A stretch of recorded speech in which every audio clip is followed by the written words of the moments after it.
Hey Cynthia, thanks for sending me your swim video for analysis. The first things I'm looking at is body balance and alignment. The two main things that affect body balance and alignment are your kick and your breathing. So you really want to be focused on keeping your ears over your shoulders, over your hips, over your knees, over your ankles. And when you're swimming, you're either moving to right side to left side. Especially when you breathe, you want to make sure you rotate to breathe.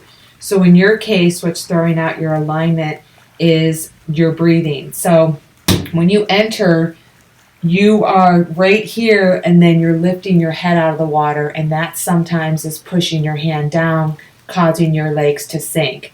So when you do breathe, you want to make sure you're rotating to breathe and you're keeping half your face in the water to take that breath. It's really quick and it's really efficient, especially if you're exhaling properly. So let's talk a little bit about breathing, because that's affecting your body alignment and your balance. I could tell you were a little bit out of breath at each side of after each 25.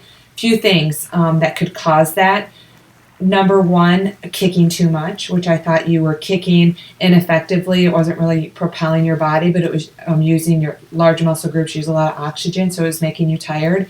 The second thing is if you have any leg drag at all, that could increase your heart rate because you're pulling more of your body weight through the water and you're creating that drag. The third thing is actually what I talked about is lifting your head to breathe and pushing down on that arm. That's going to cause you to take an ineffective breath. And probably more importantly, if you're not exhaling as you're rotating your head to breathe, you want to make sure while your face is in the water, you're trickling out a little bit of air through your mouth and nose. But for the most part, most of it is held in your lungs, and the forceful exhale comes as you're rotating immediately before you inhale. And there's no pause between exhale and inhale. I also wanted to mention that you took 6 to 8 strokes per breath. That could be causing breathlessness, but normally I'm a fan of taking less breaths. So taking 4, 5, 6, 7, 8, 9 strokes per breath, in my mind, is actually a good thing.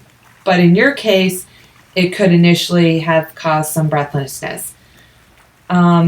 So I'm going to have you do some kick on side drills and some specific drills to help you with your breathing and body balance and not lifting your head so much when you take a breath. So after you get a little more comfortable with the breathing, body balance, and kicking, the next thing I'm looking at are the 3 main phases of the stroke. Number 1, recovery, what's going on with your hand out of the water. You want to make sure your fingertips are below your wrist, below your elbow, and as you're doing this recovery part of the stroke, you're rotating on your hips. When you enter, you rotate on the hip, which actually is happening is when this left hand is entering, this right arm is pulling. So it's actually that right arm stroke that's driving the hip rotation, but it's easier to think about rotation when you enter.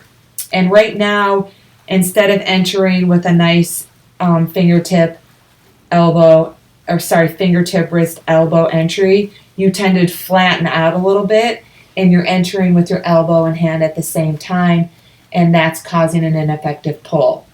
So once you work a little bit on some recovery drills, fingertip drag and thumb slide drill, the next thing I have you focus on, because those 2 drills are going to set you up for hand entry.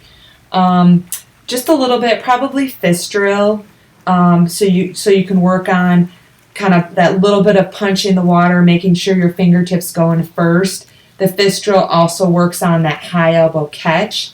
I think the hand entry is such an important component of the freestyle stroke because it sets you up for a strong, what's called high elbow catch, which precedes the pull.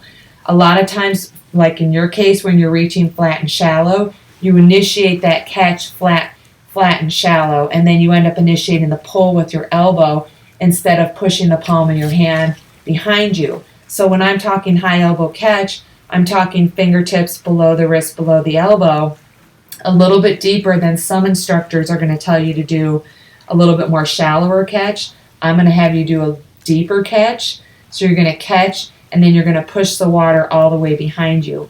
You can see with both your arms that you cut your stroke short here instead of maximizing how much distance per stroke you take and extending your stroke from behind, you tend to cut it out right about here. So you're missing out on a lot of propulsive force back in here. So basically that's the big picture. But first I want you to work on some balance, some breathing exercises. Once you get a little bit more comfortable being in the water with your breathing, that you don't even have to think about breathing anymore and you're not exhausted at each end, then you're ready to move on to some hand recovery drills. Like I already said, those recovery drills will set you up for a good hand entry, because ultimately it's that hand entry that sets you up for a nice catch and push. And the main goal of swimming right now is to maximize how much water you pull with every arm stroke. Now, kind of going back to the beginning, before I did this analysis, I also looked at how many strokes you take per 25 and what your time was. You were taking about 23 to 24 strokes, and your time was 23 to 24 seconds. That's actually pretty good. That may be a little bit too fast for you because you don't have the conditioning yet. But I want to encourage you to kind of keep track of that stroke count. Maybe if you slow down a little bit and you did 25, 26, 27 seconds without kicking so much and just relaxing more, often you want to slow down in the beginning so you're able to speed up with proper technique. So having said that, I hopefully kind of all makes sense. If you have any questions, feel free to shoot me an email.